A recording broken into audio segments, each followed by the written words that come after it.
من النهاردة هتفرزي البامية بطريقة روعة روعة روعة زي ما انتوا شايفين، اللهم بارك. والله العظيم البامية لونها ما كانش كده خالص خالص، اللهم بارك. بمكون واحد ظبطته في المية خلالي لون البامية اللهم بارك اخضرت وبقت بصوا زي ما انتوا شايفين خضرة ومرعرعة، حلوة جدا جدا. مش هتبطلي تفرزي البامية بالطريقة دي، وكمان يعني بصي احلى بكتير كمان من اللي هتجيبيها جاهزة، يعني اللي هي بتبقى بتاعت الشركات ديت. والله دي احلى بكتير، وان شاء الله باذن الله مش هتبطلي تفرزي البامية بالطريقة دي. وعايزة اقولك ان يعني لما هي بلونها دوت اللهم بارك، ولما بتحطيها في الصلصة او في الشوربة بتبقى خضرة زي ما هي كمان ما بتغيرش، ما شاء الله تفتح النفس والله بجد. انا عن نفسي فتحت نفسي، عايزة اخزن بامية كتيرة جدا السنة دي. وعايزه اقول لك كمان نصيحه تانية، ان انت لما تيجي تفرزي الباميه ما تجيبيش كميه كبيره على بعضها، هاتي باتنين كيلو، كيلو 2 كيلو 3 كيلو، هاتي بالقليل. عشان اوقات كتيره الباميه كلها مش زي بعضها، في باميه بتبقى بتبقى مخنشرة كده او محلفة اللي هي ما بتستويش بسرعة، وفي بامية بتبقى حلوة جدا وسواء يعني ما بتاخدلكيش 5 او والله كمان 3 دقايق وتبصي تلاقيها استوت معاكي وبقت حلوة جدا. وان شاء الله باذن الله دايما ربنا يحسن ما بين ايديكم يا رب. بصوا ما شاء الله هتشوفوا معايا الباميه، والله الباميه لونها مكان كده خالص. الباميه بالمكون اللي انا حطيته على الميه لونها فتح كده اهوت وظبطته. اهم حاجه تظبطيه، لان احنا دايما بنحطه بس للاسف ما بنحطوش بالمقدار المعقول او بالمقدار المظبوط. بصوا الباميه شايفين لونها عامل ازاي معايا اهي، والله العظيم زي ما بقول لكم، ولا اضاءه ولا اي حاجه، غير هي زي ما هي.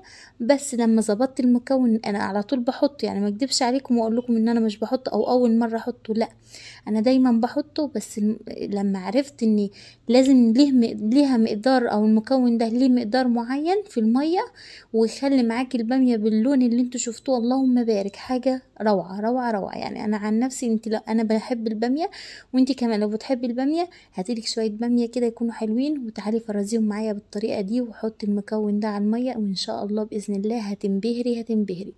ولو متعودة تجيبي اللي هي البامية المتفرزة جاهز ديت بتاعت الشركات مش هتجيبيها تاني، وهتفرزي البامية في البيت. اللهم صل وسلم وبارك على سيدنا محمد وعلى آله وصحبه وسلم. أتمنى لو أول مرة تشوفي القناة بتاعتي تشتركي فيها فضلا وليس أمرا، وتفعلي زر الجرس عشان يوصلك كل جديد، وما تنسونيش في اللايك، ودمتم مشكورين يا رب. بصوا أول حاجة دولت عندي 2 كيلو بامية. هبدأ ان انا زي ما انتوا شايفين نقلم البامية، كلنا عارفين تقليم البامية طبعا.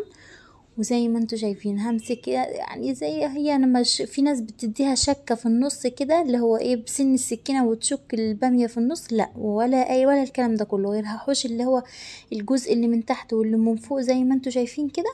ولو في حاجة وحشة طبعا ما تحطيها زي ما انتوا شايفين. بصوا لقيت واحدة لا مش ما عجبتنيش شلتها على طول. اي حاجة ما شكة فيها اللي هي هتبوظ معاكي الدنيا لا شيليها على طول. في واحدة واحدة كده تيجي في ايدك وانت بتعملي البامية بتحسيها السكينة بتمشي فيها بالعافية، لا دي استغني عنها خالص. مش هنبوظ كيلو بامية او 2 كيلو بامية عشان خاطر واحدة، لا تمام. وبعد كده هو اللهم صل على حضرة النبي زي ما انتوا شايفين هعمل كده. وهجهز جنبي هجهز جنبي يكون عندك حتة تلج كبيرة كده علشان خاطر تطلعيها من المية السخنة تنزلي بيها في التلج، تمام زي الفل. عايزه اقول لكم ان كمان التفريزات والله يا بنات بتنفع جدا جدا جدا، يعني من الحاجات اللي بتريح جدا تفريز الخضار وتفريز اللحوم. التفريزات على العموم بتريح جدا. بصوا ما شاء الله خليكم فاكرين معايا، بصوا لون الباميه عامل ازاي اهو، هي خضرة بس برضو مش خضرة بالخضران اللي هتشوفوه معايا دلوقتي. تعالوا بقى هنا عندنا المية والمكون السحري اللي هو الليمون. هنضيف الليمون، يعني عندك دوت يجي نص لتر كده ميه تحطي له نص ليمونه كبيره. انا عندي الليمون كانت كبيره وملانه ميه ما شاء الله، وهو ده السر في الباميه هتبقى معاكي خضره ومرعرعه. بصوا اللهم بارك هتشوفوا معايا في الميه اهو وانا بقلب هتبدا تفتحي معايا زي الباميه ما شاء الله.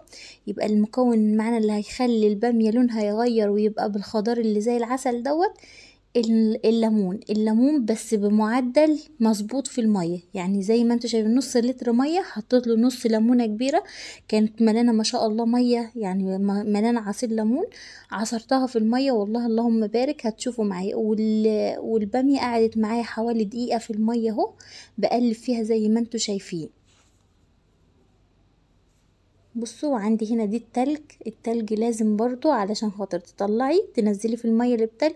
ما تطلعيش البامية وتحطيها في المصفاية، لا، طلعيها وحطيها في التلج عشان خاطر كده البامية تبرد ما تستويش معاكي او لونها يغير اكتر من كده. بصوا ما شاء الله اهو زي ما انتوا شايفين بعينكم، اللهم بارك، البامية كل ما رايحة لونها يغير. حوالي دقيقة كده اهوت وانا بقلب زي ما انتوا شايفين، بجيب اللي من تحت فوق واللي تحت واللي فوق تحت زي ما انتوا شايفين. بص اللهم بارك لون البامية اهو، لا سحر ولا شعوذة، هو عصرة الليمونة ظبطناه. لو هتزودي المية زودي الليمون، كل ما المعدل بتاع الليمون يبقى مظبوط في المية. يعني مثلا نص لتر انا حطيت له نص ليمونة كبير حلو ملان مية، انتي لو لتر مية حطي ليمونة كاملة، زودي على كده. ما شاء الله والله زي ما بقول لكم، عصرة الليمون او الليمون لما بتظبطيه في المية بيخلي لون البامية عندك بالجمال والعظمة دي.